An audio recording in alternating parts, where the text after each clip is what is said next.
Euro ticket হাতে পাওয়াটাই জর্জিয়ার কাছে ছিল সোনার হরিণ হাতে পাওয়ার মতো।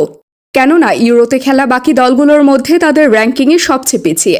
এবার আরও এক অঘটনের জন্ম দিয়েছে জর্জিয়া, লিখেছে নতুন এক ইতিহাস। প্রথমবারের মতো ইউরোতে খেলতে নেমে রোনালদোর পর্তুগালকে 2-0 গোলে হারিয়ে দিয়েছে দলটি। জায়গা করে নিয়েছে শেষ 16-তে। নিজেদের ফুটবল ইতিহাসে যা শ্রেষ্ঠ অর্জন জর্জিয়ার। এমন জয় বড় ভূমিকা আছে খিচা কাভারাস্কেইয়ার। ডিয়াগো ম্যারাডোনার ক্লাব নাপোলিকে 3 দশক পর শিরোপা জেতাতে অগ্রণী ভূমিকা রেখেছিলেন কাভারাস্কেইয়া। সেই থেকে তার নামটা পরিণত হয়েছে কাভারাডোনা বা নতুন ম্যারাডোনা হিসেবে। সেই তিনিই আজ সর্বনাশটা করলেন পর্তুগালের। ম্যাচের দ্বিতীয় মিনিট কিছু বুঝে ওঠার আগেই গিওর্গে মিকাওতাদজের পাস ধরে পর্তুগালের জালে বল জড়িয়ে জর্জিয়াকে এগিয়ে নেন নতুন ম্যারাডোনা।